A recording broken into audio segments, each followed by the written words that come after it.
Alright. So here's how it works. 16 hatch, so you don't get pylon blocked. Oh, Yo, yeah. thank you for gifting us up to Razor Legend. Yo, Razor Legend, welcome, dude. Welcome. Anonymous ODG, thank you very much, bro. I appreciate the sub. This is for you. 16 hatch. It's to avoid getting pylon blocked. If I 17 hatch, if this guy sends a probe out right after the pylon, and I 17 hatch, this probe will most likely block my hatchery before my drone gets there. But if I 16 hatch, and he sends the probe after the pylon to my base, I will most likely get the hatchery down just before he blocks it by like probably half a sec, or like by 1 second or so. It's close on most maps. So 16 hatch is ideal, and then you go 18 pool. The reason why you do 18 pool is because you don't want to you want to spin your larva as fast as possible now. So 18 pool.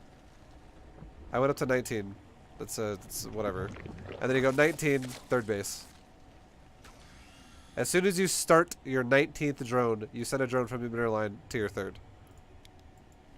So you'll have 300 minerals by the time you get there, roughly. Some maps are a little different than others. They're a little longer. Some maps are shorter. But roughly you'll have about 300 minerals if you start a 19th drone and send a drone out immediately when you start one. So don't rally an egg. And then I rotate drones over to my natural. We're still droning the whole time. The Overlord gets over here. We're looking for what we see. We see a standard build, Gateway Core, Nexus.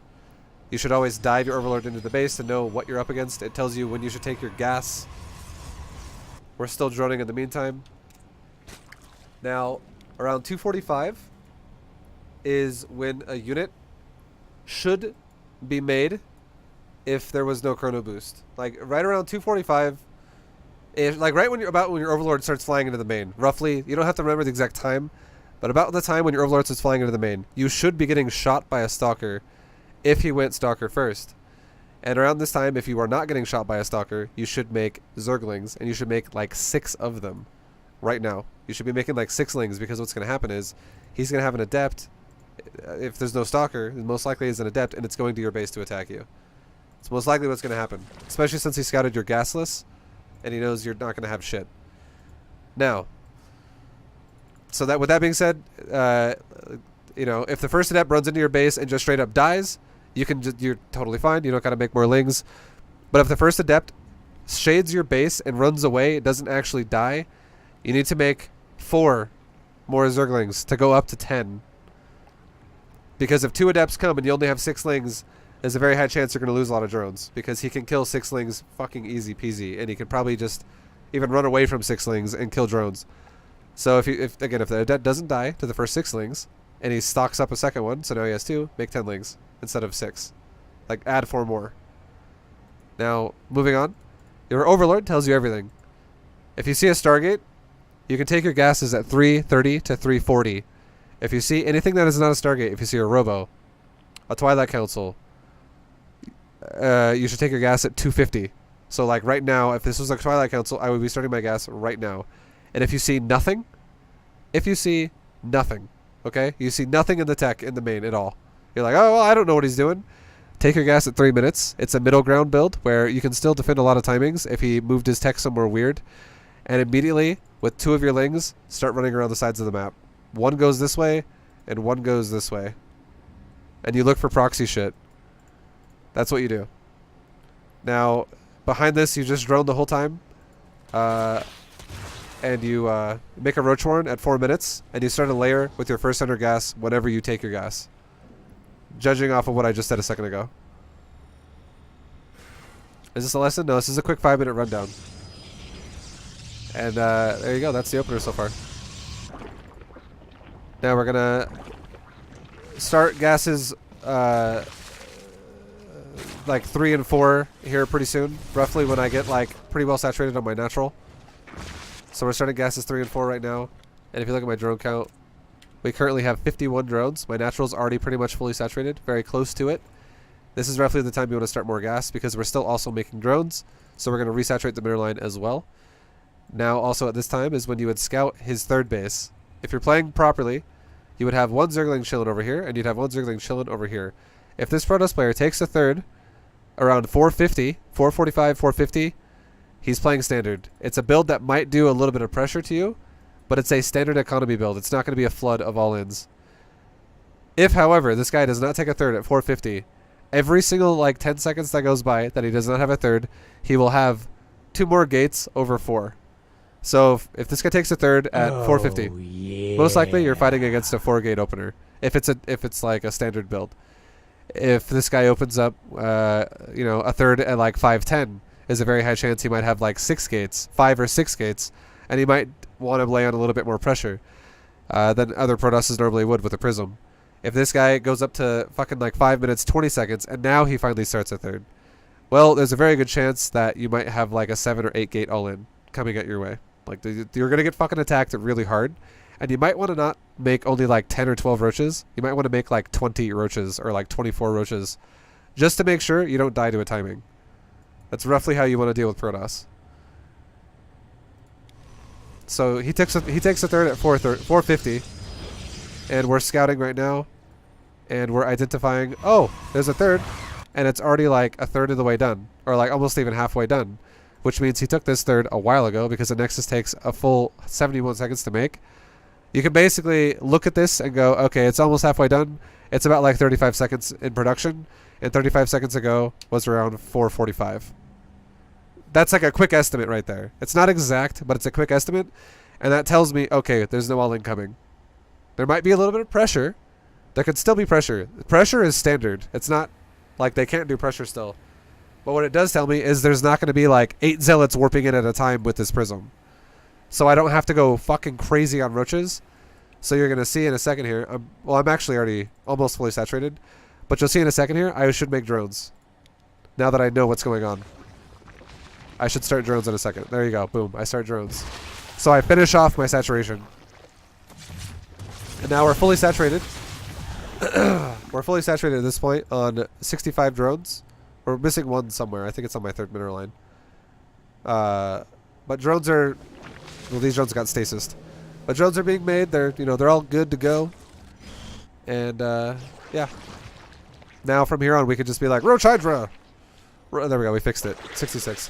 Roach Hydra. And now behind this as well, we can take a 4th base because my main's going to start mining out really soon. So there's the 4th. And now we just fucking max out Roach Hydra, do a timing. And that's it.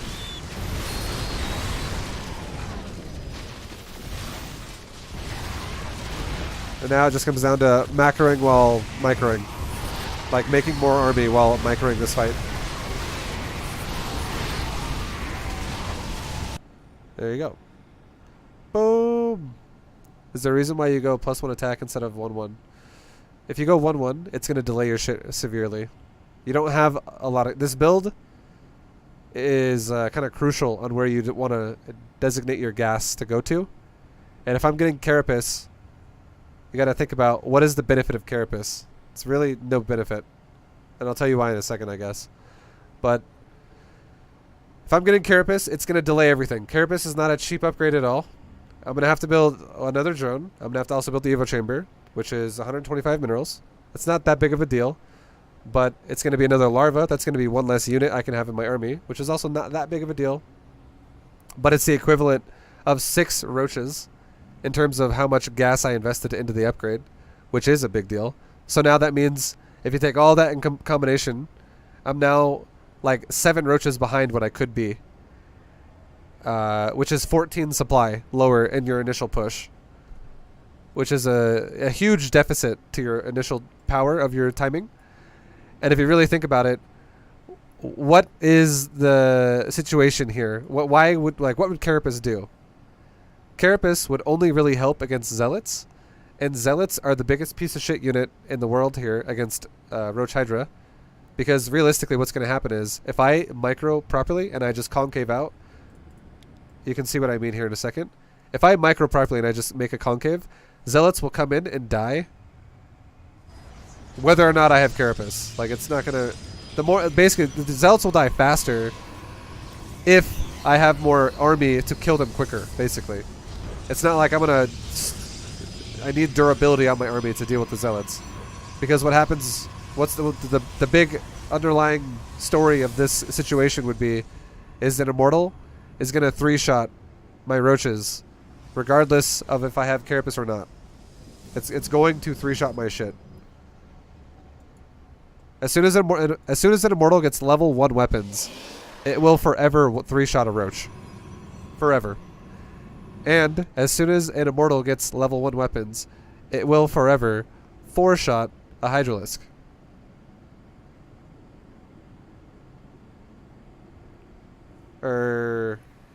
Yeah. No, 5-shot actually. It's 5. Sorry. For some reason I was like, Hydras have less health. It's 5. If Immortal will forever 5-shot a Hydra. I guess if an Immortal gets level 3 weapons, it will then 4-shot a Hydra. But that's not really... You shouldn't really worry about that. Like, Carapace is a fucking waste against Protoss early on. It's so bad. It doesn't change the breakpoints of the units if you have level 1 Carapace or not. Like, your units... Other than a Zealot. But watch the Zealots. Watch how effective his Zealots are.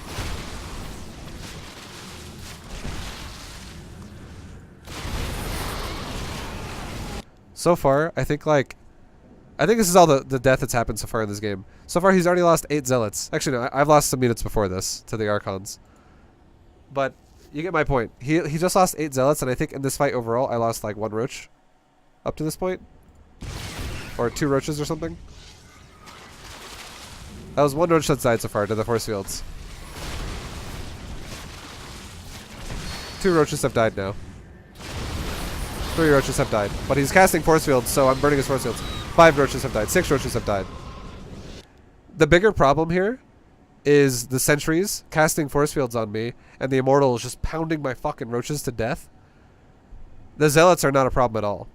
So, and, like, again, the only unit that I would actually gain benefit to is a Zealot in this army. So it's absolutely pointless to get Carapace. These units hit way too hard. An Archon does 35 damage per hit, and it does splash damage, and it gets +4 per upgrade. Armor gives 1 upgrade per armor upgrade off of that. So instead of doing 35, it does 34, 34, 30. Like, it's a fucking shitload still. It's going to beat the shit out of me regardless. An Immortal does 50, 50, 50, but if I have an armor upgrade, now it's doing 49, 49, 49. It does a shitload. Like, Carapace doesn't really do much against units that have high weapon damage and then medium to slow attack speed. Yo, thank you for this gifted sub again, bro. Thank you, man. Don't get me if I don't play SC2. Just watch my favorite streamer. Don't gift me if I don't play SC2. It's okay. He's just being a generous man right now. The big underlying thing here, this is our primary goal here. Number 1, first above all else, try to bait force fields and get like preset concaves and pick off whatever I can without fully committing to a fight. Because if I can make this guy blow his fucking force fields before the fight really happens, and he takes minimal gains every time he casts force fields, like if he casts 4 force fields and he kills 2 roaches, that's amazing for Zerg. What he wants is he wants to get like a third of my army. He wants to get like 8 hydras and like 5 roaches and like 3 force fields, and then be like, well, all your shit's dead right there. And if he does that like 2 times, he can then just go, alright, fuck it, I killed enough, I can just push forward and kill the rest of your army with charge lots. Because too much of your shit just died. That's what he wants. What I want him to do is waste his force fields. Because if I weather the storm of like all the force fields he casts, yeah. As soon as he runs out of energy, which he's about to do, he's got 1, 2, 3, 4, 5 force fields left. He's got 5 force fields left, and then he's fucking out. All these sentries have spent so much energy at this point that they're all have 1 or 0 force fields in the chamber, basically. Thank you for another gifted sub. Thank you, Anonymous ODG. But getting rid of the force fields is number 1 priority. Number 2 is thinning out the line of zealots while kiting back before fully going forward.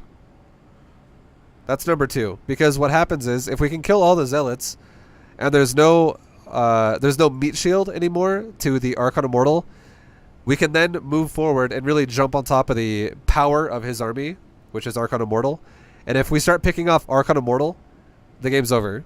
As long as we can retain a good army while we do it. Because he can replace Zealots all day. What he wants to do is he wants Zealots to run in and die. Run in and die. Run in and die. Meanwhile, his immortal charge or his immortal Archon count just gets a little bit higher, a little bit bigger, a little bit bigger. And if he gets to a point where he has like 8 Archons and 8 Immortals, that's fucking scary. The DPS of Archon Immortal, it exponentially gets more powerful the more of them there are, because they can kill an army so fucking fast. Like, it's high as fuck DPS units. So they can, like, you'll lose less Archon Immortal in a fight if you have more of them, if that makes sense. Because you'll kill the entire enemy army faster than you would otherwise. So, which in turn gives you less losses. So what he wants to do is build that count up while training Zealots in the process. And what I want to do is get rid of the Zealots and then actually get rid of parts of his Archon Immortal before he gets to a really scary number. That's the goal here for us.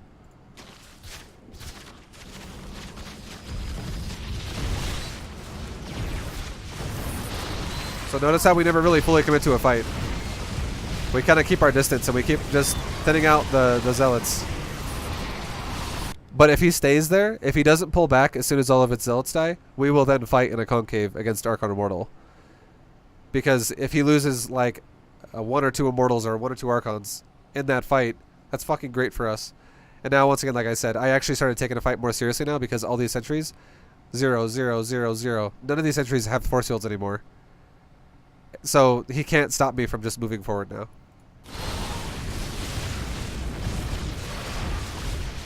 And the game's over. Alright, guys. I was going to only do the beginning of that game, but I figured, fuck it. Since we're already in the middle of the game, I might as well finish it. But I hope you guys liked that little analysis of the 3-base Gasless opener into Roach Hydra and what to look for and how to execute the timing against someone who's going to be playing defensive at this point. Thank you for watching, guys. I guess I'll put this on YouTube. Hey, YouTube! Hi! Thanks, guys. See you next time. Peace.